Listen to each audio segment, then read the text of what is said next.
ऊपर की सफाई तो तुम्हें दिख रही, वस्त्रों की सफाई दिख रही है और तुम्हारा सब चीज का बदलाव दिख रहा है, लेकिन अंदर से उतने ज्यादा मैले हो, उतने गंदे हो गए हो, उतने ज्यादा। यदि देखना, एक सुनार है फटे कपड़े पहन करके जा रहा है और एक धोबी है अच्छे बढ़िया चकाचक कपड़े पहन करके जा रहा है, तो देखिए दोनों के चेहरे पर यदि मिलान कराओगे तो धोबी के चेहरे की ऊपर की सफाई तो दिखेगी, लेकिन अंदर के चेहरे से, अंदर की उसकी सोच से चेहरा कैसा फीका दिखेगा। और यदि सुनार है फटे कपड़े भले पहने हुए है, गंदे कपड़े पहने हुए है, लेकिन उसके जेब में क्या है, डिब्बी में रत्न रखे हुए हैं, तो उसका चेहरा देखना, उसके चेहरे की चमक को देखना, उसकी प्रसन्नता को देखना। देखिए हीरा डिब्बी में रखा है, जेब में रखा है, फिर भी वह मन में मुस्कुराता हुआ जा रहा है, तो उसके हीरे की चमक जितनी नहीं होगी उससे ज्यादा चेहरे की चमक होगी। अरे जहाँ चित्त चमकता है तो चेतना चमक उठती है, चेहरा चमक उठता है, और जहाँ चित्त जगह मैला होता है तो चेतना मैली होती है, फिर चेहरा पर नाराजगी होती है, अर्थात मुस्कुराहट की जगह क्या होती है, अर्थात रुसनापन दिखता है, दिखता है।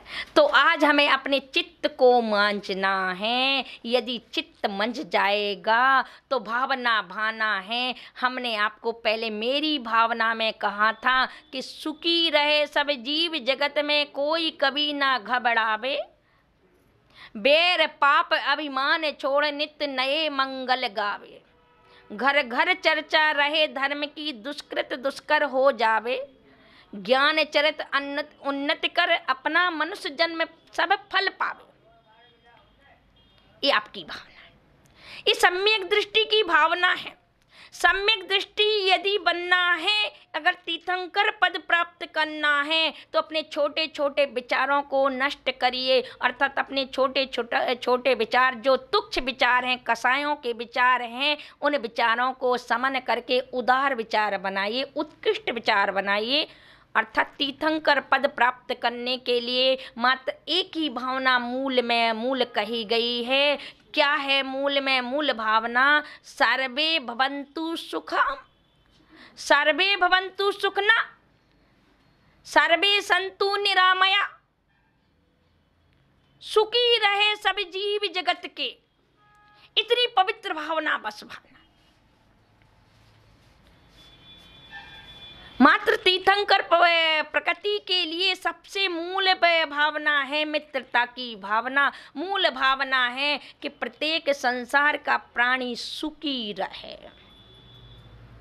लेकिन आज सबके दिलों में देखना, बाहर से तो कहेगा सब सुखी रहे, आशीर्वाद देगा, लेकिन अंदर से तो यही सोचेगा कबे मरे भैया और कबे हम। आज जो हाय लग रही है, आज जो नजर लग रही है, ये सब भावना का प्रभाव है। तुम्हारी जैसी भावना होगी, सामने वाले के परिणाम वैसे बनेंगे। भावनाओं से ही भाव का नाश कर लोगे और भावना से ही भाव का बढ़ा लोगे। भावना भवनाशनी, भावना संसार दाहिनी। भाव का नाश और भाव का बढ़ाने वाली भावना ही होती है। हम भाव कैसे बढ़ा लेते हैं? एक बार एक राजन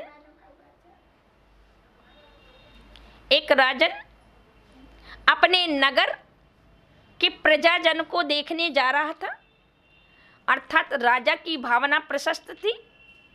राजा ने सोचा मेरी सभा में या मेरे राज्य में कोई दुखी तो नहीं, मैं घर घर देखने जाऊंगा सुखी है कि नहीं।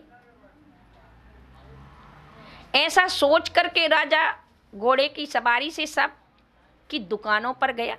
सबने आओ भगत की क्यों ना करे। यदि कोई अपना जीवन दाता या कोई अपना अजीब का चलाने वाला दाता आए तो स्वागत तो हर कोई करता है। तो सभी ने तिलक माला से स्वागत किया, रंगोली पूरी कि मेरा अन्नदाता आ रहा है, जीवन दाता आ रहा है। अजीब का चलाने वाला साधन मेरे द्वार पर आ रहा है। उपकार की दृष्टि से सभी ले आओ भगत कर रहे थे। उसमें एक चंदन का व्यापारी था, उसका चंदन नहीं बिक रहा था। क्या? उसका चंदन नहीं बिक रहा था। तो उस व्यापारी ने आओ भगतों की तिलक भी लगाया, माला भी पहनाई, रंगोली भी पूरी, आरती भी उतारी, लेकिन मन में भाव थे कि ये राजा अगर चला जाता तो मेरा चंदन बिक जाता। क्या भाव बनाया? यदि ये राजा चला जाता तो मेरा चंदन बिक जाता। देखिए, राजा ने सबके स्वागत को देखकर, प्रशस्त भावना को देख करके सबके लिए बढ़ोतरी कर दी। लेकिन जैसे ही वह सभा में पहुंचता है, मंत्री को बुलाता है और कहता है जो चंदन का व्यापारी है उसकी दुकान में आग लगा दो। क्या कहा? राजन ने ऑटोमेटिक, ना कोई गलती ना कोई आओ भगत भी की, चंदन भी लगाया, आरती भी उतारी, लेकिन राजन ने आकर के मंत्री को बुलाकर आदेश दिया कि आज रातों रात इसकी दुकान में आग लगा दी जाए। वह चंदन का व्यापारी मंत्री का बड़ा पक्का मित्र था और मंत्री ने सुनते ही हक्का बक्का अर्थात आश्चर्यचकित, राजन को क्या हो गया? किसी की रोजी रोटी इतने जल्दी छीन ली जाए, रक्षक ही भक्षक बन जाए। अब मंत्री राजन को समझा नहीं पाया, लेकिन मंत्री समझदार था और मंत्री के लिए उस चंदन के व्यापारी की मजबूरी मालूम थी, दुख का मालूम था कि अभी चंदन बिक नहीं रहा है। हो सकता है इसकी दुर्भावना हो गई हो, इसके दुर्विचार हो गए हों, कोई ना कोई कारण जरूर है। तो मंत्री ने राजन से कहा, राजन 1-2 दिन का मौका दिया जाए उसे, उसके बाद उसकी दुकान में आग लगा दी जाएगी। राजन ने मंत्री की बात सुन करके और 3 दिन का टाइम दे दिया। मंत्री मित्र के पास आया और मंत्री ने मित्र से पूछा कि भाई, जब राजन निकले थे तब तुम्हारे क्या विचार थे, बतलाओ, क्या भावना थी तुम्हारी? मंत्री से क्या बात वो मित्र से क्या बात छिपी? और मित्र ने मित्र से बात बता दी कि मैं मजबूर हूँ, व्यापार चल नहीं रहा है, तो मेरे मन में भाव आया कि इतना महंगा चंदन तो और कोई खरीद नहीं सकता है, गांव में यज्ञ नहीं हो रहे, पूजा नहीं हो रही, अब क्या करूँ, ये राजा ही जाए तभी चंदन बिके, राजा ही जाए तभी चंदन बिके, ऐसे परिणाम बने। मंत्री ने कहा, ये तुम्हारी छोटी सी दुर्भावना, ये तुम्हारी छोटी सी भावना से तुम्हारा क्या होने वाला है तुम्हें पता है?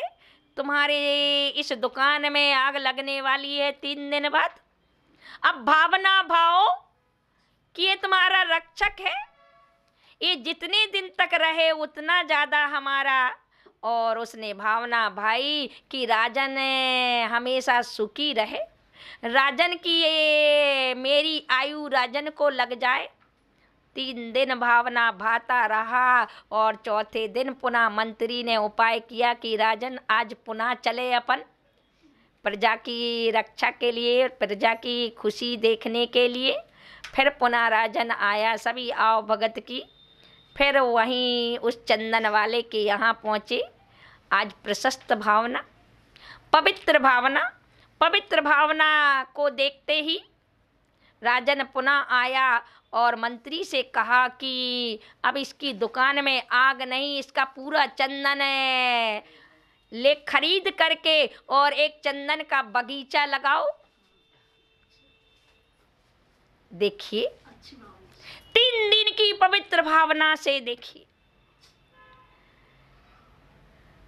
तो एकमात्र पवित्र भावना का फल तात्कालिक निकला 3 दिन की भावना का।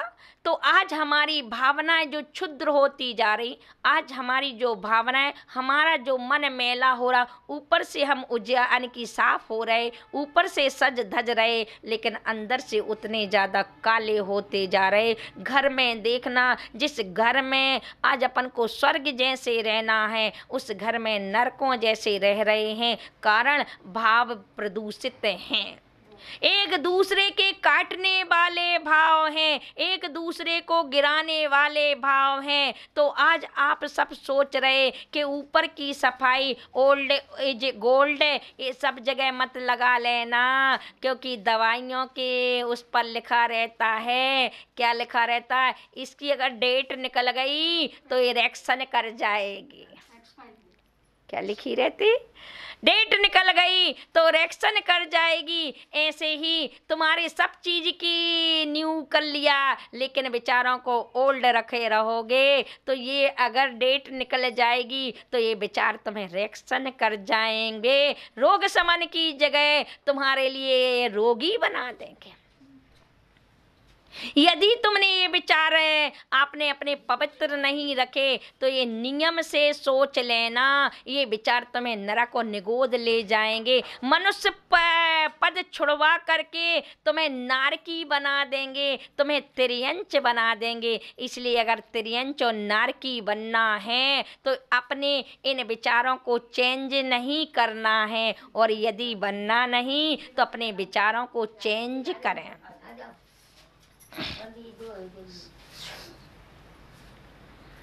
अपने विचारों को चेंज करें। तो आज सबसे पहले हमारे विचारों को जो प्रदूषितपना है, पहले हमारे अंदर जो विचार की पवित्रता थी, तो पहले हम कपड़े गंदे पहनते थे लेकिन विचार पवित्र होते थे, और आज हम कपड़े यानी कि साफ पहन रहे हैं लेकिन विचार उतने ज़्यादा गंदे हो रहे। अरे कपड़े जब गंदे होते हैं, उसमें धूल लगती है तो साबुन से छुड़ा सकते हो, साफ कर सकते हो, लेकिन यदि तुम्हारे ये विचार गंदे हो गए तो कैसे साफ करोगे? इसको साफ करने के लिए, आपको पवित्रता लाने के लिए पहले पवित्र विचार ही बनाना पड़ा। इसको साफ करने के लिए पहले तुम्हें देव पूजा, गुरु पास्ती आदि ऐसे शुभ परिणाम बनाने होंगे। तो आचार्य उमा स्वामी ने कहा है, शुभ पुण्य से शुभ पापस से, शुभ कर्म करोगे तो पुण्य बंद होगा और अशुभ कर्म करोगे तो पाप बंद होगा। और ये तीर्थंकर पद क्या है? एक सबसे उत्कृष्ट में उत्कृष्ट पुण्य प्रकृति है, और ये विचारों से बनती है, ये भावनाओं से बनती है। तो पहले मेरी भावना में आपने ओनली 4 भावना भाई थी, सत्येषु मित्रम गुणसु प्रमोदम क्लिष्टेषु जीवेषु कृपा परत्वम मध्यस्थे भावम विपरीत वृत्तौ सदा ममात्मा विदधातु देवी। मात्र ये 4 भावनाएं थी। क्या थी? ये 4 भावनाएं थी आपकी ओनली, कि संसार के प्रत्येक प्राणियों के प्रति मित्रता का भाव हो।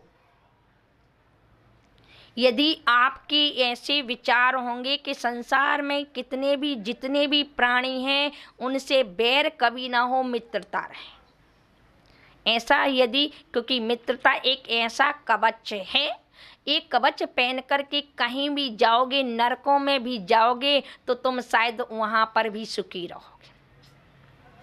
मित्रता एक ऐसा कवच है, जैसे कभी तुमने मूंगफली को देखा, मूंगफली को देखा, सारी चीजें जमीन में हैं तो वे जमीकंद कहलाती हैं, लेकिन मूंगफली भी जमीन में रहती है पर उसका कवच होता है तो वो जमीकंद नहीं होती, भक्षणी हो जाती है। क्या हो जाती? कवच होता है तो वो भक्षणी हो जाती है, और सारी चीजें अभक्ष की कोटि में अभक्षणी होती हैं, उनको खाने से पाप लगता है और इसको खाने से उतना पाप नहीं लगता। ऐसी मित्रता एक ऐसा कवच है कि यदि ये तुम्हारे दिल पर चढ़ गया यदि तुम्हारे मन पर चढ़ गया तो कहीं भी रहना बाल बाका नहीं होगा। जैसे सुदामा जैसा निर्धन से निर्धन था और उसका मित्र कृष्ण बन गया था, तो कृष्ण की मित्रता उस सुदामा के लिए कितना कीमती बना गया। जैसे एक धागा ने मोती से मित्रता कर ली तो वह धागा मोती की कीमत में आ गया कि नहीं। ऐसी एक सुदामा ने कृष्ण से मित्रता कर ली तो वह भगवान की कोटि में आज अपनी जिह्वाओं से गाने लगा। ऐसी ही तुम यदि नेता से मित्रता कर लोगे तो वह गरीब भी क्या लाख रुपए कमाने लगेगा, लेकिन गरीब विचार वाला था तो लाख के विचार नहीं बना पाया, 10-20 का विचार बना पाया। ऐसी ही तुम सोचते हो यदि तुम्हें भगवान जैसे देव शास्त्र गुरु जैसे मित्र यदि मिल गए, देव शास्त्र गुरु जैसे तुम्हें यदि मित्र बन गए तो एक बार उनसे मित्रता करके देखो, विचार पवित्र होने लगेंगे। बस विचारों की पवित्रता तो शत्रु यानी कि आप सत्येषु मित्रम अर्थात प्रत्येक प्राणी के प्रति आप विचारधारा बनाओ मित्रता की,